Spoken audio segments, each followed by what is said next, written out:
We just gonna start this episode off because we both are working with, I can't even say steam, it's like evaporation. Literally. The both of us are, well, I don't even have brain capacity for like our yap session. So this is Shelbey. And this is Jess. And welcome back to the League of Extraordinary Readers.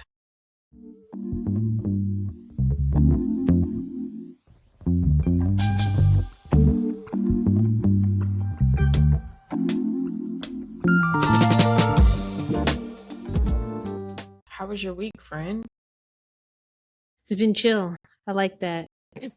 I like that for you too. It's just been chill.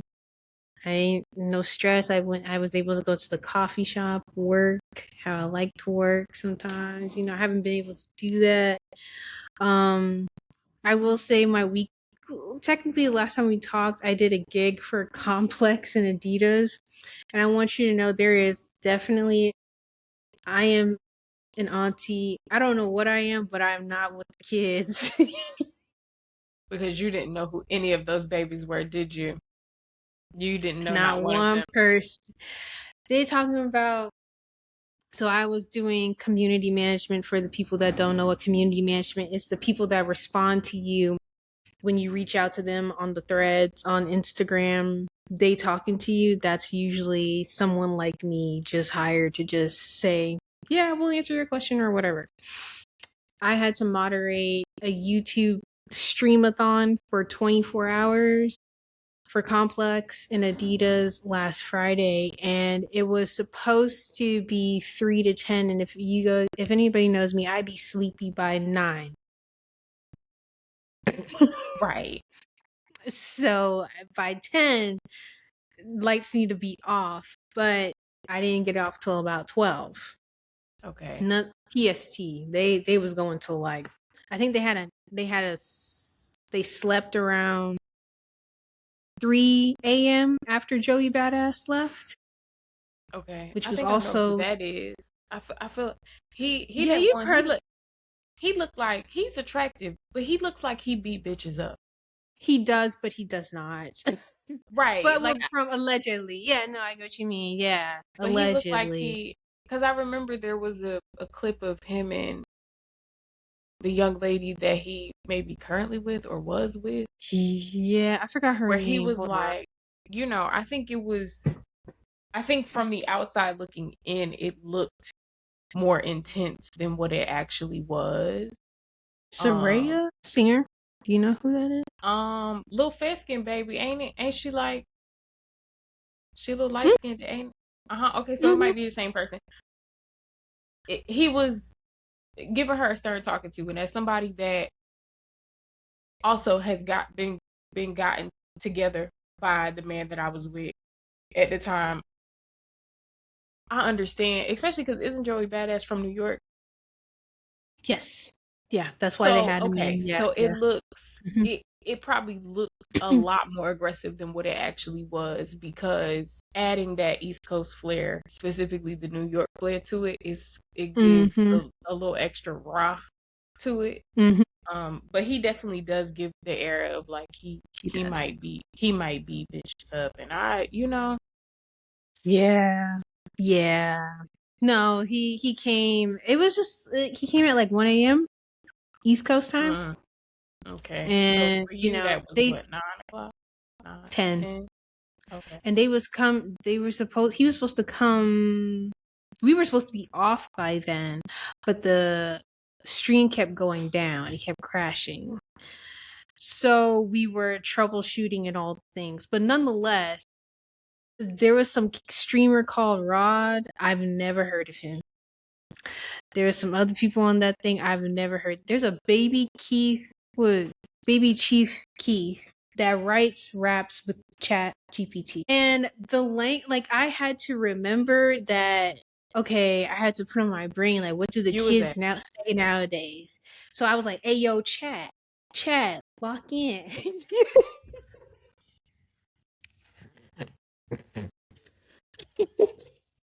And then my coworker, so She was my coworker at my old agency. We were both laid off, all the things. So I got her this gig. And she's like 37, 38. She's like, what are we supposed to say? And I was like, just follow the lingo. Like they keep saying chat, so just say chat. Like Ayo Chat. Like, what's up? That's the name of Lock this in. episode. Ayo Chat, lock in. It was a lot. It was a culture shock for me. I was like, this is what y'all be saying? Y'all be chat. Chat. I Help saw a us out. video where somebody was like, "Oh, when your parents be trying to use the lingo," and the mom was like, what did she say? That's bad aura." Or like, that's aura farming. And I'm I sitting should have there used like, that. what does that mean? I Jesus, should have used that. I'm I gonna should have have to used ask. that. I'm gonna have Because to that ask Shelly. that means they're taking away like your shine or like your swag. Oh, That's their version okay. of swag. Is like you're Aura. taking like your aura. Yeah. We are definitely 31 and 32. Mm-hmm. About to be 32 and 32, 33. 33. Yeah. So Okay. And I'm okay with that, you know? I was saying to yeah. my mom in reference to her birthday, I was like, aging is really it's really a privilege, and a lot of people don't get Mm-hmm. to do it with grace. Um in the same way that Black women get to do. So Yeah. I think in some ways there are things that I do wish, there are areas in my life where I wish I was more social, like especially in high school. Like I do wish I went to a Mm-hmm. HBCU, right? I do wish I pledged, Mm-hmm. right?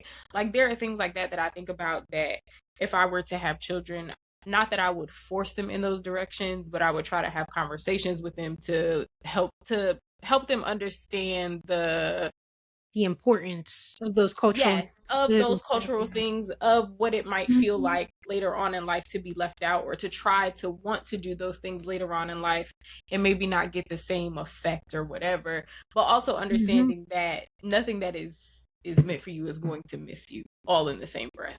So like Mm-hmm. there's that. But I am not, I'm not as young as my mother thinks that I am. No, it's like it's And I a have like to, I like it's I have to say that to her. Like I'm your mm-hmm. baby. I'm not a baby. Mm-hmm. I don't know Yeah, what the it's children are talking different. about. I don't even like so we obviously you can see when engagement was going down when like you could tell the producers were millennials. Like how I got the job is I know one of the producers. She's the same age as me. So they did like this cultural debate thing and the questions for us would be good, right? Okay, but for the But babies, for the kids, you have to take into account that the streamer Rod, his audience, I think he's like 22, 23. The kids following him and that was running up to him in the street when they did halal, they were going to get halal, like rate different halal trucks and stuff. There was okay. like had to be like 12, 13, 14-year-olds running up to him like, oh my God, Rod, you in the city, like that. So then you get to the cultural debate. I have to. What does this young man look like? Right. Look him R-A, no, not R-A-U-D. Mm-hmm. Mm-hmm. Fried string. Okay. Mm-hmm. See, now Auntie real old, because this ain't that other little boy. Kai? Nah. If you would have put him past me real fast, Yeah, like they I do wouldn't have known the look difference. similar. I wouldn't have known. Mm-hmm. Uh-huh. Mm-hmm. Okay. He's like a knockoff like Kai Sanat. Cause they can Okay. afford him. Right. He was born on May 24th, 2003. My God, today. Mm-hmm. Mm-hmm. I even I am a invited I had full 10 years older than that baby. listen, and so when they started talking about like love and basketball, like what's the best what's the best black romance movie or whatever, or the best Right. cultural There movie. needs to They be was debate. they They was said like nah. love and basketball. Them numbers went from 34,000 people to 40 people. Yeah. You got to know your Yeah. audience. You have to know your audience. And that's something You that, do. I think knowing the artist, that's as if we had, Jasmine Ward on here and we started asking her about I Rod the streamer. She gonna be like, well, she has kids in an age Kids. range Maybe so she that would might not know. be, she may Hmm. know, right? But even better, that may be along the lines of asking Jasmine Ward about somebody along the lines of ML Bash, right? Or asking how she feels about poly romance. She gonna be like, what, babe? Girl, what? What are Yeah. we talking about? Like you have to know your Hmm. audience. You really do. So that was interesting to observe. I was like, yeah, I'm really aged out. It sucks, but it's like it I is don't what know. it I don't think I feel left out. I do think what's missing is, I think, and I don't know if this is a particular type of black experience. is. Like if this is niche black, like if you are middle class black, but there was like intersectionality in the ages of women that were in my life. Like there was always some sort of mentorship that I had that my Mm-hmm. mother put in front of me, that I had because of college, that I had because of what my mother did. There were always these kind of like girl groups or things of Yeah. that nature that I was a part of that allowed me to mix with Yeah. ages of girls and women below and above me, so that I still don't necessarily feel like I have completely aged out of things, because Yeah. there's still a good mix of ages around me, but I think that's missing for the generations after us, because there is such a It's a staunch, disconnect. You know, yeah, the it's elders can like treat the babies real away sometimes. they can. And like even when I think about, like, for me, it was, I got that type of, like you're talking about, that mix and mingle mentorship when I was in church. Like we had women's ministries and they had the pearlettes. Wow, what a time. The pearlettes, they had like we were mixed up with the women and the Right. older women. And so there was like a way for you to integrate with this age group and this age group and people below you. Like it was just so Right. easy. And I think now, like those type of spaces, and even with school as well, like you were able to integrate and mingle with people 3 4 years ahead of you, or like it was so, like, community wise, you were able to talk and be around people older and younger than you easier. You're making me And want to. I it's it's I lost. left, when Mom and I left Virginia after the 4th of July, it made me want to make a better effort with my young cousins. Yeah. And one of them in Yeah. particular, I'm gonna text her later and ask her, like, does she feel like there is a, like, does she feel that same disconnect, like in the stage of her life? But she's involved in a lot, so I feel like for Mm, her it might be a little different because she's so busy. Like yeah. my baby, she, She do my girl, things. Yeah, no, that's good. my girl is, you know, Mm-hmm. um, but I'd like to pick her brain on that. Like, does Yeah. she feel that way from her vantage point, from her age? Yeah. Because, like, even if I think about it now, like, even so on my dad's side, it's me, Shalisa, Kavana, Chelsea. All of us are always in communication. But then there's my older cousin, Stosh, and Shawnee. But we don't see Shawnee because she lives in Germany. She's German. Mm-hmm, mm-hmm. My I uncle remember was you in the telling me. military. Yes, yes, Yeah. yes, yes. So we don't see her as much, but we would see Stosh more. But Stosh is older, and Latronda, like, but there's like they're 10, maybe 15 years older than us. Right. But there's still, like, within us, there's disconnect. And then on my mom's side, we all kind of all over the place, really and Because truly.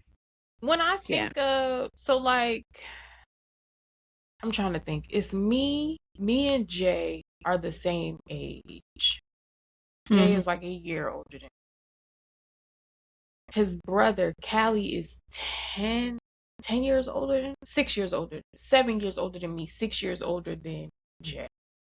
Mm-hmm. So there's us. Above us, the group above us, so technically Callie would be kind of in that group above us, but they're like in their 40s, like mid to late Mm-hmm. 40s Mm-hmm. ish, right? They always did a good job at, like, I could pick up the phone right now and call Tidra and we'll talk and yap like Mm. we are. You get what I'm saying? Like, Yeah, although there is she's my old, always, right, even yeah. with my, when I think about my god sister, like my god sister isn't that much older than me. I want to say Tempest is probably, she's younger than Callie, so maybe not a full 7 years older than me, but like Mm-hmm. in there somewhere. Like Mm-hmm. I don't think Tempest is 40 yet.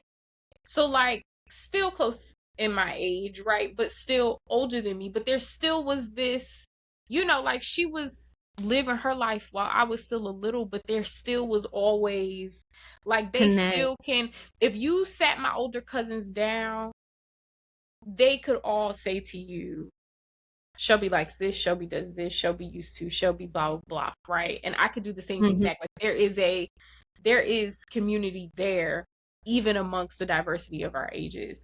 And again, I don't know if that's unique to my family, I don't think it's unique to your right? family. I think really and truly, like, for me on my mom's side, I would be the older cousin, and I probably should do better. You should do Now better. that I Yeah. think about it, now that I think about it, because my old younger cousins, they're in college and stuff. But when I look at like my mom with her cousins and my uncles and stuff, they keep up. They keep up with Right. everybody that's cousins for them. Right. And then on my dad's side, we keep up internally. We have tried low key with my other cousins, the older ones in our 40s, 50s. But Yeah. we're the ones that are planning, like, we plan Thanksgiving, or Giving and we like try that to sort of get thing. Right. but on my mom's side, it's so interesting how it's swapped, because we were so involved with my mom's side more when we were younger. Mhm. Not We were involved with my dad's, but not as all the time, like talking, but now we all keep up more on my dad's side versus Okay. on my mom's side. Everybody's like, we'll see each other Christmas, Well, right. Mm. and that's it. Or if I'm I in get town, that's about it. But I was doing okay when I was there. Like, I would try to, like, my cousin Alex, he's also into photography, so I would have him tag along on photography stuff, right. Right. or like, we were a lot more connected, but I don't know. Yeah. And I think yeah. we were, so we'll get into my week in a second, but Yeah. we were kind of talking about that too, because a lot of my other cousins on my mom's side are my mom's age. Like a lot of them, the ones that do have kids, they don't live here, or we're just not close with them for Mhm. valid reasons. Or they're all my mom's age. So like I'm a baby Yeah. too. So like there's Yeah. also that, like, disconnect too, Mhm. because but then I realized today that, like, we saw our one cousin, his son is a couple of years younger than me. Mm. He's gonna be 30 soon. He has two kids now, and I'm like, I'm really the last one that don't have babies. Mm. And I was like, I really hope y'all don't. Yeah. I don't know. It's looking like the bloodline gonna end with me. Um, Like, and that's another my grandma, she's over here planting seeds. She been planting seeds, but now she asking the hard hitting questions. So when you having kids? So then my my little cousin, he brought his girlfriend over, and so she's so excited that he got a girlfriend. And then my other little cousin, she got a boyfriend. She's so excited that she got a boy, because no one is married, and then on my dad's side, it's only Kavana. Oh, and Stosh, and then yeah, Stosh has a kid, and then Shawnee has her 2 kids, but we barely see them. But it's kind of like everybody's just waiting because I think the older generation needs to understand that people have more autonomy over how they want to do their lives versus living by the timeline that they set for other people. And I Yeah, think that's that's true hard. That's for hard for them to them to understand. grasp. But I And also also, think I oh, go think for ahead. them later in their lives, the perspective is different. Like they're thinking about wanting to see the later generations. And Yes, yes, that's not yes, something that yes. we're necessarily thinking about, Thinking you know? about, yeah. So I understand the urgency. Like I get it because I'm like, yeah, you are in your 80s. You're right.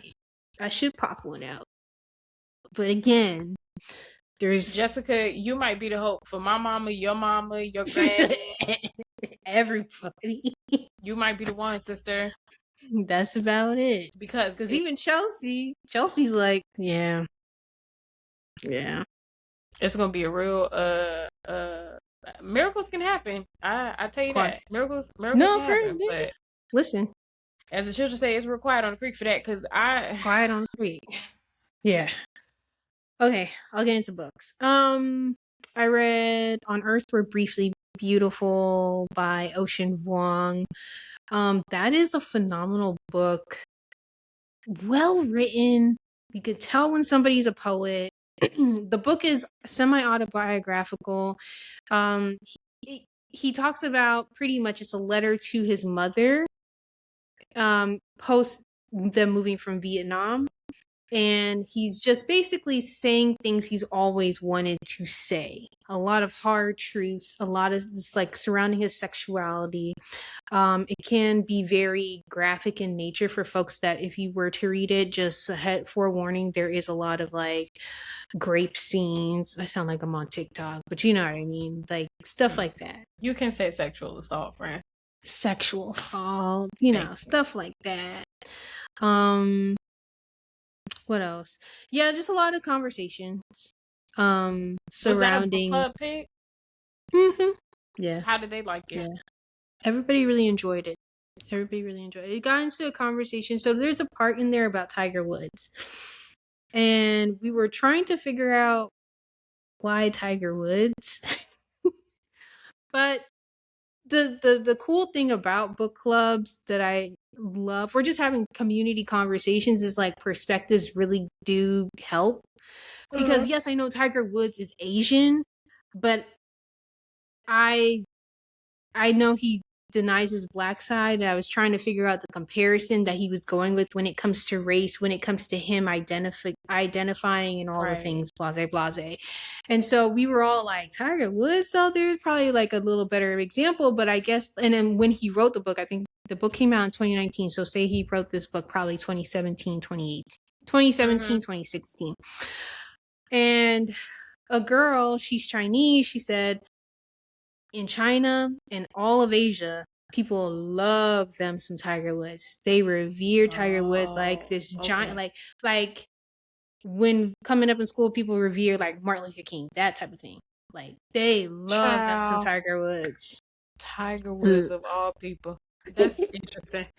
That's And very it's interesting. like it is, and it's like a discussion around like identifying both sides and understanding. Like it's kind of like Naomi Osaka. She plays for Japan, but she loves her Haitian side. She balances both very well. Right. Trying to. Tiger Tiger historically has never balanced it well, Yeah, I was in gonna my say opinion. it's interesting because I don't. Although I understand him to be a great because of golf, Mm-hmm. I also have only mostly heard negative things about him. Mm-hmm. Yeah. So I can't see No what all is it positive. that Yeah. we're celebrating Mm-hmm. Yeah. with. But to them, he's like this big giant hero that's Asian. and they love him deeply. So she said that's probably why. Because we were all like, Tiger Woods? Like, what? Like, Everybody was where like, you get this nigga from? like, why this comparison? But I understand. And when she put it that way, I was like, you know what? You're right. Because, yeah, he's like Asian. He's one of the, maybe one of the few Asian athletes out there, because I don't know. I'm trying to think. I don't know many big Asian athletes out there personally. Um, but yeah, no, it was good. It was a good book. I enjoyed it. I think it's a good listen.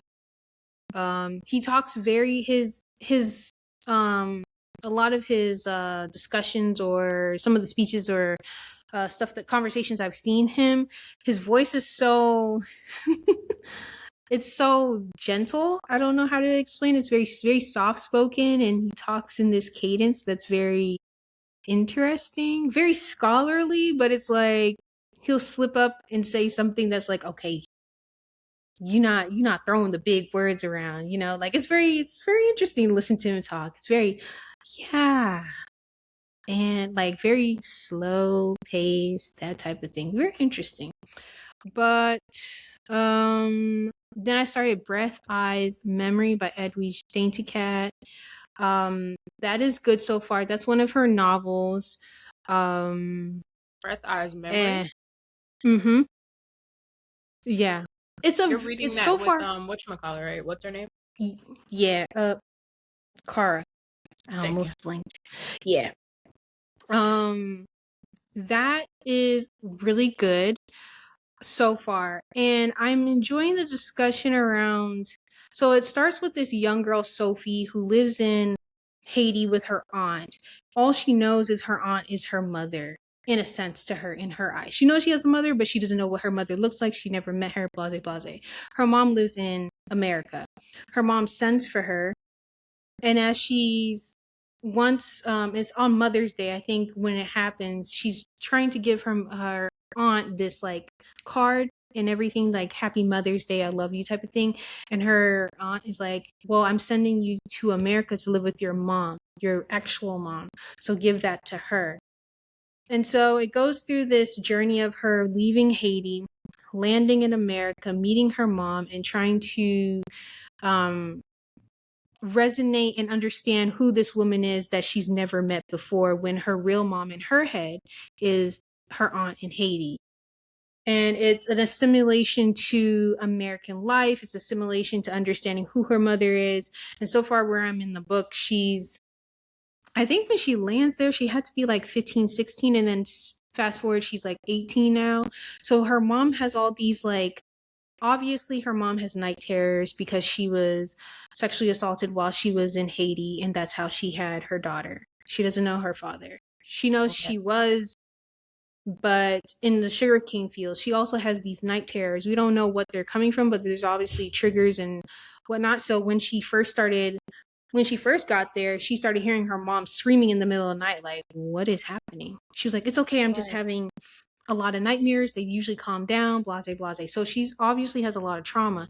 And then on top of that, there's like this scene where she's testing her daughter to make sure she's a virgin, because she had to have the same test. And so she told Sophie, you can't fall in love with nobody until you're 18. So then we get into when she falls in love with somebody, but he is obviously not of age. He's much older, much older.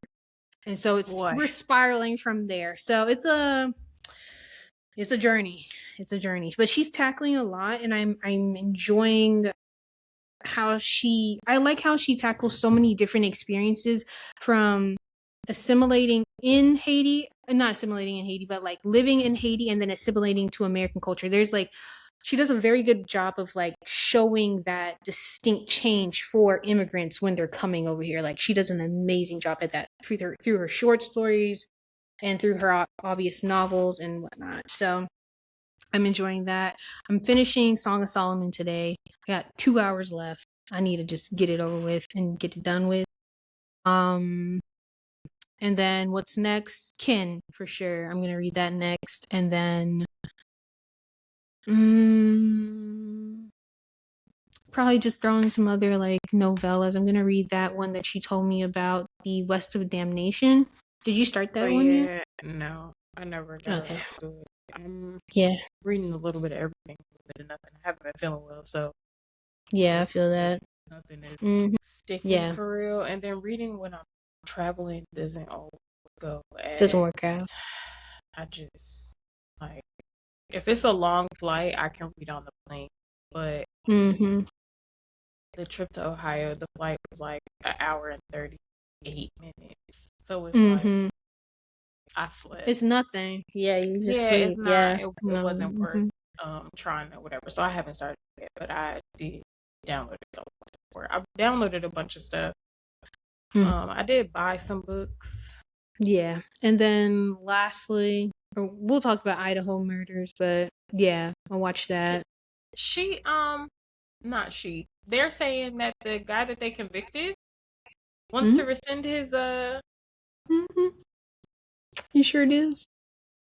He sure does. But yeah. And those like thing. I don't. It all moved too fast for me. If it does come out that he's not guilty, I don't think that I would be shocked. in the Netflix one, they drew it out longer.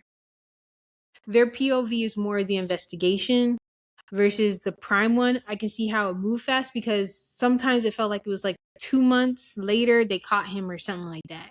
When in actuality, I think they caught him like almost a year later. And on that doc, all the families are like, they're moving too slow. They're doing this. But the Netflix, I will say their documentary centers the police officers, the FBI investigators. Watch it again. Their POV is different, but they left out like I said, they left out so much information in Netflix that I think that will help people connect the dots like Prime did. That's just me. But you'll see. Yeah. Like the stuff about his like online persona and like all of that. Oh, yeah. Like that was interesting. How he was in those classes and the questions that he was asking about murder and all of that. Like, okay. But I think I fell asleep on some parts, so I'm gonna have to go back and like sit and watch for real. But I think where I was unsure is like again, it kind of goes back to that disconnect between generations, right? I don't think the people that go to school for criminology and are the detectives and all of that realize what is actually happening in the true crime community online and what the podcasts are offering and all of that kind of stuff, right? So some of the questions that he was asking, were they weird? Yeah. But I also could see it if this is somebody that be online and you get what I'm saying? Like, and I feel like there isn't enough, not that I'm expecting people to be able to do everything, right? We can't be everywhere. Not everybody is going to want to listen to a podcast or whatever. But I think people think small. They think only from their learning, from their experience. And I think in situations like this, you got to think bigger. Like that would have perked my eyes up, but I would have been like, okay, I mean, this seems normal for a true crime. Right, like a true crime enthusiast or whatever. Now, if this was somebody that showed no interest in true crime, was his hobbies were knitting, right? And he had to take this class as a requirement. And he up there asking the murderer, so what did it feel like to you? Then I'm gonna be like, now nigga, what is happening here? What's happening, right? So it's like I want people to think. I want like that was something that I think perked up my ears a lot. Also, understanding that this town never had anything like this happen before. So we're dealing with police officers and detectives that don't have the experience or the capacity to really understand how to go about something like this. Like that's something their last murder was 7 years ago. I said, he was like, I don't even I remember when the mayor was like, I don't know. I'm Right. He just was like, here. stop talking to me. Get somebody else to do it. And I don't Yeah. blame him because he's like, you don't, Mm-hmm. and it's not wrong. I think on one end, it's a job and you have to show up and you have to be professional regardless, right? There were plenty of Mm-hmm. times in the bank where I had to explain documents or to do things or to approve things that I knew for a fact that in 5 minutes, if you ask me, Mm-hmm. I just know enough to appease, or I know how to pick up a phone and call somebody that can explain it better than me, right? I think there is a mask, so to say, that you should hold into space. But there's also there's a capacity and a due diligence that we as people should have for our frontline workers. That and it's like I feel bad saying that because in such a traumatic state, right? Like I definitely think they should have handled those children better. They definitely should have. They should have told him something. They should have Something handled anyway. those babies way better, Mm-hmm. right? Like there were certain things in that, but also watching it, I'm like, bro, They why traumatized am I us. right? Like why am I Mm-hmm. expecting this small town who what they normally have to deal with are drunk teenagers to begin to know how to handle a quadruple homicide. Never mind the fact they wasn't even pronouncing the word homicide correctly. Them niggas was on my television saying homicide. They don't even know how to say it. So There like was what are we what are like the we guy, the I think he was the head detective on Netflix. He was saying that he had to go to therapy because that's how right. traumatized he was. Versus like if you see a LA, New York Yeah, detective, or yeah, New they Orleans. traumatized. Yeah, they traumatized, but they They like this every therapy when day. they get to therapy, right? It's every day. It's every day. I So want it's to know your like, thoughts when you get to the Netflix doc. mhm. How you how you feel about the kids and how long they took? Okay, that part I was aware of. So I was aware of this case because of the true crime podcast that I listened to. Yeah. So a lot of it I knew already. How Mm-hmm. long it took them to call, I think that was shock. I think that was because when the one baby, when Mm-hmm. she was like, she opened the door and he turned around and he looked at her Yeah. and then he kept going. I too would have went back in that room, crawled under my bed, Mm-hmm. and not come out. Right? Like, Mm-hmm. how do I know he's going? Like, I don't know. I don't blame them for that. These are also Okay. children that play champagne and shackles.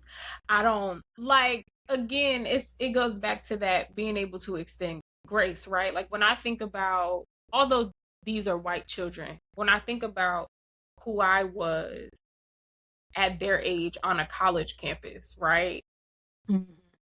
When we thought we were in danger, the very last thing we were doing was calling the police, right? That's true. Um, Yeah.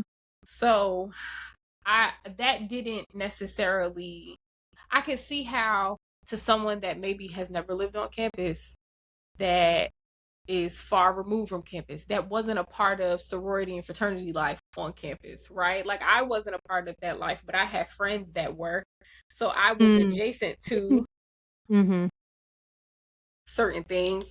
I I can understand somebody on the outside looking in, seeing like what I would have called. I was a responsible kid. I would have called right away. I don't know that in fear that Mm-hmm. I would have called right away either. Yeah. That didn't No, necessarily.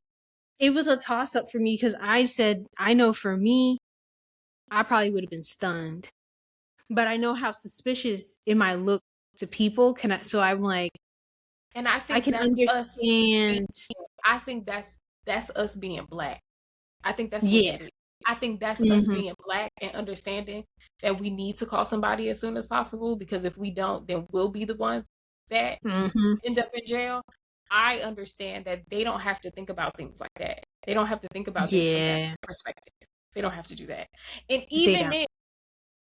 even if one of them did it, they white children, especially those types of white children that are in sororities and fraternities or whatever, move in a capacity where even if they were to get in trouble and even if they were to do something, they know that somebody is coming to save them hand over fist.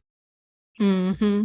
So I would like to believe, based off of what I saw, based off of the story that I heard, that they took so long to call because they were afraid. Yeah. And didn't really know. I would like to believe that. I also understand that it could go anyway. That if it turns around and that man, that boy is not actually who they say he is, that he didn't actually do it, and that it turns out that it's it's like it's a toss up. yeah, Low-key. that would be very interesting. Yeah. But yeah, no, I think it was very interesting. But yeah, how was your week? It was cool. We were in Ohio. That was fun. Mom's birthday was yesterday. That was a very good time. She had fun. I surprised her. We surprised her with a birthday dinner with some of our family. So one of our cousins, he lives in North Carolina. So he had reached out to me a couple of weeks ago and was like, I'm gonna be in Philadelphia, but I'm gonna fly up early enough, like, can we take your mother to dinner? And I was like, that would be perfect. Let's not tell her. So I was able to get that secret surprise achieved. So that was fun. I'm reading right now Vigil by George Saunders. So that's on Barack Obama's summer reading list, which we'll talk about in a second. That's actually really good. I do think that people should listen to the audiobook because it's fully casted and that's important to how the story is told. What else am I reading? Die for Me? Is that the name of that book? That one. Yeah, by Charlene. Wasn't there some like situation with that? She was or like something? talking to a I think that's what it was. It was something crazy, but nothing too egregious. I figured it wasn't anything too egregious because Tia Williams still supports her openly. So I was kind of going based off of that. But I was talking to somebody about it and they were like, oh, allegedly she used AI Don't tell me for AI. her cover. Don't tell me AI. And then you said it. Screaming. Okay, interesting. Really? But I said, what I said to the person was, you don't look like it. But this isn't her first book. Yeah. Yeah, I know that. I think she has like 2 other books. Yeah. But I said to them, I said, I think what's gonna happen, what's gonna have to happen is people are gonna have to understand that AI is gonna be around and you're like everybody is gonna have to like pick a stance on it, but also find a balance. Because back at the ranch, y'all are using Siri. Y'all are using the Amazon one. Y'all are using like that, but then I just don't know. I'm not in, y'all know we are not in support of AI, but y'all have these very staunch opinions based on what other people are telling you, not based on what your own research is. And I think that's more my issue. And it trickles down into how you decide to support authors. It's very much groupthink, and there's not, there's no real in-depth conversation behind it. Common sense with certain things. Yeah, because I'm like, I would prefer if there's an AI book cover versus her writing the book with AI, right? And I don't think the two things are mutually exclusive. I don't think that if an author uses a book cover that is created by AI, that doesn't mean that they use it to write their book. I also don't think that every person that uses AI understands the ramifications of such and is using it maliciously. Do I think there are people out there that really don't care? Yes, but I also do think that there are other people out there that genuinely are clueless because we all don't have the same algorithms. We all don't run in the same groups. We all don't see the same information. We all are not having the same conversation.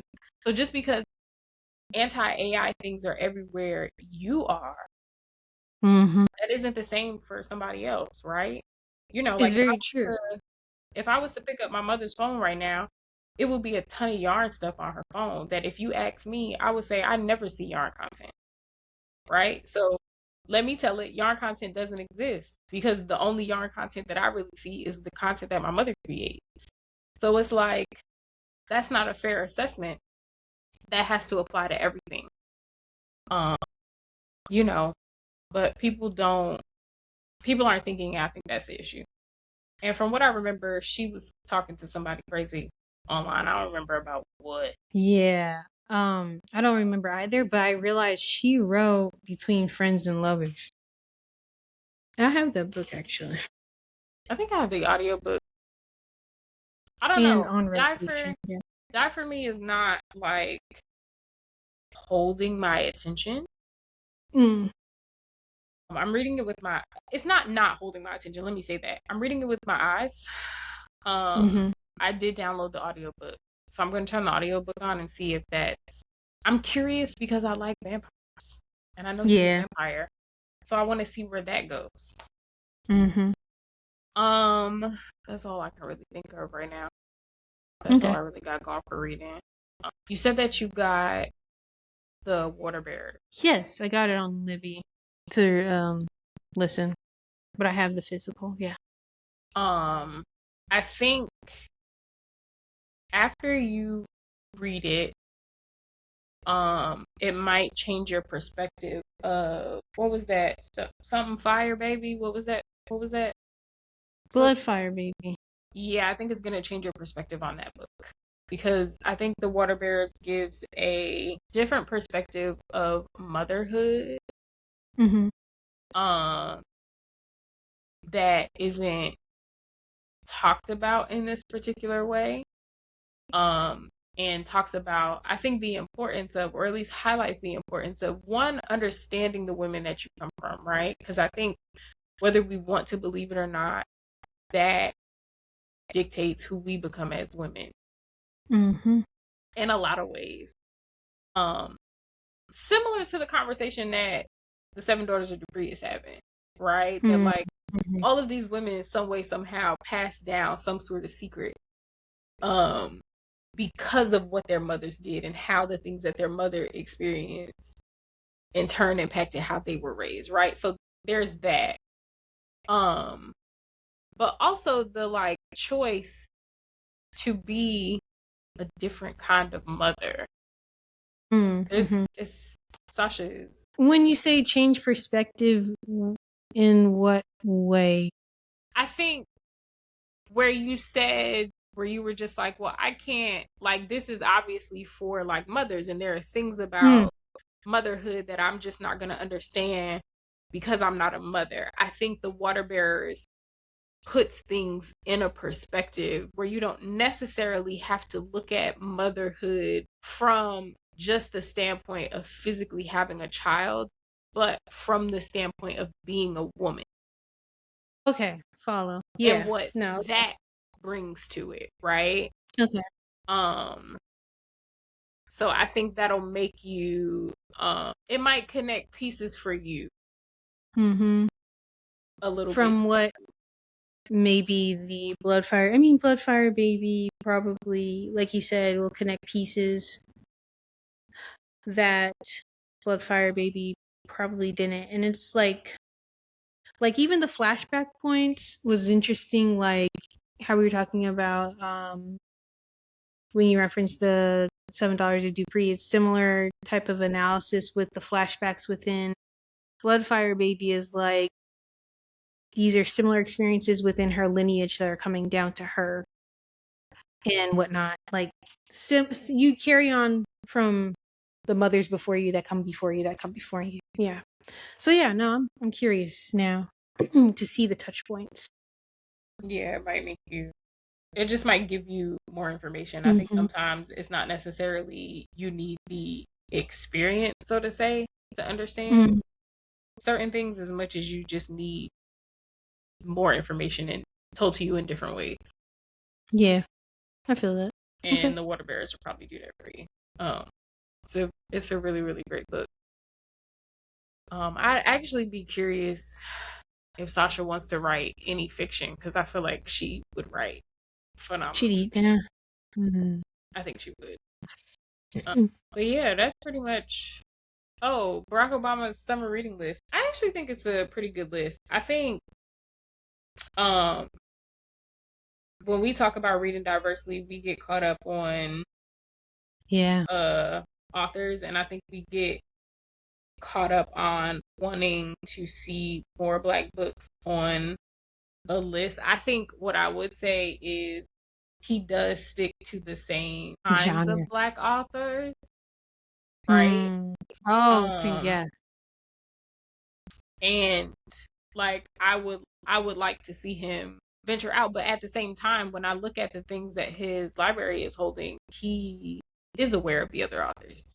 So I have to remember that this list is not meant to appease the masses. It's his opinion, right? Like, yes, it's his opinion. That's his reading. That's his reading. Yeah. That's his reading. That's what stuck out to him. That's what he enjoyed. That's what these were the 10 or 11 that he wanted to stand out, right? So I don't want to go into this with the perspective of, well, there should have been more diversity on the list, or there should have been more Black authors, because again, it's his opinion, and this isn't a man that we have to fight to prove that he loves and cares about us, right? So I thought the list was pretty interesting. Most of them I had heard of, a lot of them I hadn't, which was important. It was a good balance. Yeah.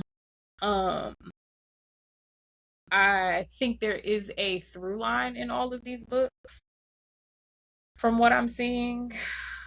So I'm curious to read them and to see what that particular through line is, and to see like how that aligns with where he might be or where his thinking might be right now. I think the girls don't like Colson Whitehead. I think Colson Whitehead just isn't as popular as he used to be. Like, I think Colson's his little wave has and I think that fluctuates, not just with literature, but with quote unquote celebrity, right?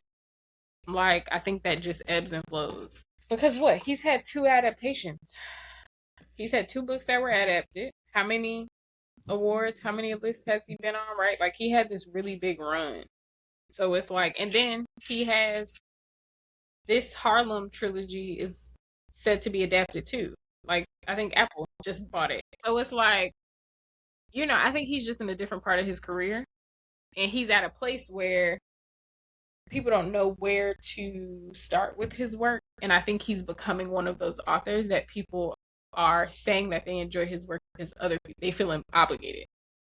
They feel obligated to enjoy Colson Whitehead because people like Barack Obama and other, great people, Oprah, so on and so forth, have said how great he is, and they're probably going into his work and not truly understanding it. Again, I wouldn't count that towards anything. Like, I wouldn't count that towards, you get what I'm saying? Like, I don't think that's a representation of Colson Whitehead as much as it is a representation of the readers, right? So like, that's why I was saying I don't think it's that the girls don't like him, right? Because that in itself implies something. Like, I think we could say that about Jamila. The girls don't like Jamila, right? Or her book. And that's full sentence. No ifs, ands, or buts about it, right? But I think with Colson Whitehead, there's nuance behind that. And the people that don't like, quote unquote, Colson Whitehead, do they actually matter? Right? Like, are they, I don't think, I don't think that's, but yeah, I think he likes a particular kind of Black author, but I do think it's, I think it's a good list. I think if people actually wanted to venture out and to read probably quality literature that's beyond their scope. Because people were talking, somebody had asked in my I had posted the whatchamacallit, the long list. Which was that? It's not the Booker Prize, right? That's the one that was out recently. Is it Booker? I think so. I had put that in my Discord and somebody was like, "Well, how do we feel about it?" And I'm like, "Well, I don't have feelings on books that I haven't read, right? Like I can't make like staunch decisions. But like even with that list, like I don't think that that was a bad list." And they were like, "Well, I hadn't heard of most of the books." What does that mean? And this is why I be calling people stupid to their face, friend. This is why I don't like talking to people because what do y'all be talking about? Because I'm like, I've heard of or seen people talking about in passing most of the lists, most of the books that were listed on the Booker Prize. Like, I've seen those books in stores, I've seen them in conversation, I've seen people reviewing them. Like, what are we talking about? I'm tired of, right, right, right. Read black books, right. That's why I don't like that conversation where they be like, well, I don't need to read diversely because black authors write everything. That's not the meaning of diverse. But okay, the girls don't actually want to be smart. Yeah, I just it's someone also commented on one of my videos. I did a video about like where to start with I think it was like Black Classics and they were like, "Well, where is Langston Hughes and where is this and where is that?" And I said, "I have an idea. Make your own video." Now I'm the bad. I'm like, y'all want people to do what y'all want to do instead of you think you can do it so good, you do it. You think you can make the video better than me, and I'm not saying that you can't. Maybe I should have listed those authors, right? But you haven't watched all my videos. You don't know what I've spoken about in other videos. You don't know why maybe I haven't mentioned Langston Hughes, right? You don't know why I haven't mentioned, the other books that you deem more appropriate. I'm not just gonna sit up here and tell people to keep reading the same shit over and over and over again.